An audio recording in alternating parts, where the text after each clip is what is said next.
Rodrigo এবার নিশ্চিতভাবে 26 FIFA বিশ্বকাপ থেকে বাদ পড়বেন, কারণ তিনি সাম্প্রতি লিগামেন্ট এসিএল এর গুরুতর চোটের ফলে তিনি রিয়াল মাদ্রিদের সময় বাকি অংশ এবং বিশ্বকাপ খেলতে পারবে না, যা ব্রাজিলের জন্য বড় ধাক্কা।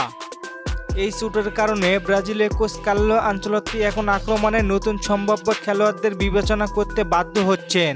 তাই তার অনুপস্থিতিতে দলের আক্রমণ ভাগে পরিকল্পনায় পরিবর্তন আসতে পারে। রদ্রিগো বাদ পড়লে দলে কে সুযোগ পেতে পারে, কোন ধরনের পরিকল্পনা বদলে যেতে পারে এবং সম্ভাব্য নতুন খেলোয়াড়দের ভূমিকা যেমন হতে পারে, চলেন দেখে আসি। রদ্রিগো গুয়েসকে ছাড়াই ব্রাজিল 26 বিশ্বকাপে যাবে, কারণ এসিএল এর ইনজুরিতে পড়ে 6 থেকে 7 মাস মাঠের বাইরে থাকবেন। রদ্রিগোর চোট বড় ধাক্কা, কারণ তিনি গত কয়েক বছর ধরে দলের অন্যতম নেট আক্রমণাত্মক খেলোয়াড় ছিলেন। উইং থেকে অ্যাটাকিং ও গোল অ্যাসিস্টের সক্রিয় ভূমিকা রাখতেন তিনি। তবে মোটামুটি নিশ্চিত হয়ে গেছে রদ্রিগো বিশ্বকাপের স্কোয়াড থেকে বাদ পড়বেন। রদ্রিগোর জায়গায় যারা খেলতে পারেন। কার্লো আনচেলত্তি ইতিমধ্যেই বিশ্বকাপের প্রস্তুতি স্কোয়াডের বিবেচনায় অনেক তারকার নাম রেখেছেন, যেমন Neymar Junior, Vinicius Junior, Raphinha. রদ্রিগোর অনুপস্থিতিতে এই আক্রমণ লাইন আপে কিছু খেলোয়াড় নতুনভাবে গুরুত্ব পেতে পারেন, যেমন ভিনিসিয়াস জুনিয়র লেফট উইঙ্গে ছিলেন টিমের অন্যতম বড় আক্রমণাত্মক অস্ত্র। রদ্রিগোর অনুপস্থিতিতে তার উপর আরও দায়িত্ব বাড়বে।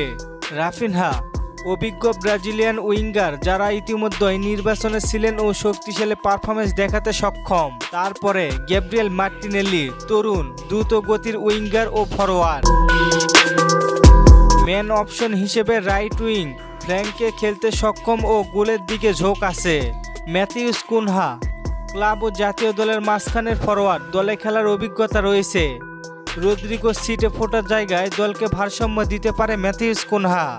বিশ্বকাপের স্কোয়াডে থাকতে পারে ফিলিপ এনরিক, রিয়াল মাদ্রিদের তরুণ তারকা ছিলেন, তবে লোনে অলিম্পিক লিওতে আছেন। তিনি ইতিমধ্যে ব্রাজিলের পরিকল্পনায় আছে এবং প্রভাবশালী আক্রমণ অপশন হিসেবে বিবেচিত। নাম্বার 9-এর গুরুত্বপূর্ণ প্লেয়ার হতে পারে এনরিক। নেইমার জুনিয়র দীর্ঘ সময় ধরে ইনজুরির কারণে অনুপস্থিতি থাকলেও স্বাস্থ্যের উন্নতি হলে রদ্রিগোর অনুপস্থিতিতে স্কোয়াডে জায়গা পেতে পারেন নেইমার। কার্লো আনচেলত্তি 4-2-3-1 বা 4-3-3 ফরমেশনে খেলাতে পারেন।